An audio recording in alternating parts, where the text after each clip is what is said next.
Excellencies, dear colleagues, Bulavinaka and good day. By way of introduction, my name is Nazhat Khan. I am the ambassador of the Republic of Fiji to the United Nations in Geneva, and this year I have the honor of serving as the President of the Human Rights Council. It is my great pleasure to join you today for this online briefing session on climate change and security, human rights challenges and opportunities in small island developing states. At the outset, I would like to thank the Pacific Islands Forum, the United Nations Department of Political and Peacebuilding Affairs, and the United Nations Office of the High Representative for Least Developed Countries, Landlocked Developing Countries, and Small Island Developing States for organizing this important event. If I may, I would like to begin my remarks on a personal note, as a Fijian. As a Fijian, I know firsthand how climate change adversely impacts the human rights of persons living in small island developing states. Because of increasingly intense weather systems and rising seawaters, I have seen damage to infrastructure that threatens the right to housing, to water, and to sanitation. I have seen the displacement of families and communities that threatens cultural rights and the right to education.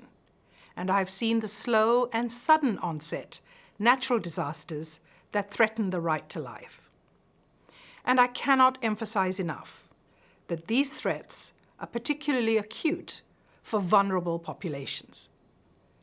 Tragically, in 2020, this fact was again underlined as Fiji suffered from 2 serious tropical cyclones. But climate change's threat to the full enjoyment of all human rights has been recognized and responded to in the efforts of international organizations, and the connection between climate change and human rights is recognized at the highest levels of the United Nations. Indeed, on the 23rd of February, the Secretary-General of the United Nations delivered a statement on addressing climate-related security risks to international peace and security through mitigation and resilience building, in which he noted that preventing and addressing the poverty, food insecurity, and displacement caused by climate disruption contributes to sustaining peace and reducing the risk of conflict. And that respect for human rights, particularly women's rights, the rule of law, inclusion and diversity are fundamental to solving the climate crisis and creating more peaceful and stable societies. Excellencies, dear colleagues, this important statement by the Secretary-General is complemented by the Human Rights Council's significant and continuing work to address the adverse human rights impacts of climate change, including its impacts on vulnerable populations like women and girls.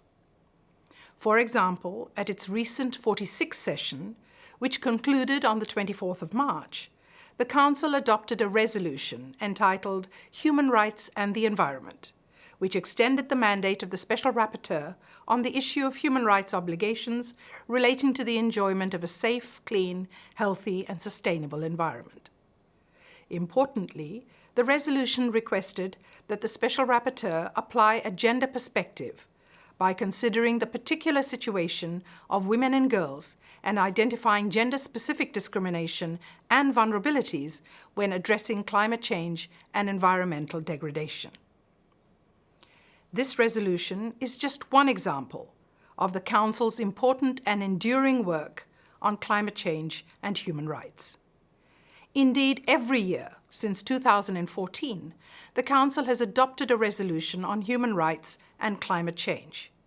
Each year, this resolution focuses on a specific human rights theme, which has included the connections between human rights, climate change, migrants, and persons displaced across international borders, the adverse impacts of climate change on the rights of the child, and the adverse impacts of climate change on persons with disabilities. The resolution adopted by the Council last July focused on the adverse impact of climate change on the full and effective enjoyment of human rights by older persons. Through each of its human rights and climate change resolutions, the Human Rights Council mandates important activities and reports that analyze the relationship between climate change and human rights. These activities and reports also shed light on how to best ensure the human rights of vulnerable populations in the context of climate action. For example, pursuant to the resolution adopted by the Council in July 2019, the Office of the High Commissioner for Human Rights distributed in April 2020 an analytical study on the promotion and protection of the rights of persons with disabilities in the context of climate change, which highlighted the Samoa pathway as a key legal and policy instrument that should inform disability-inclusive climate action.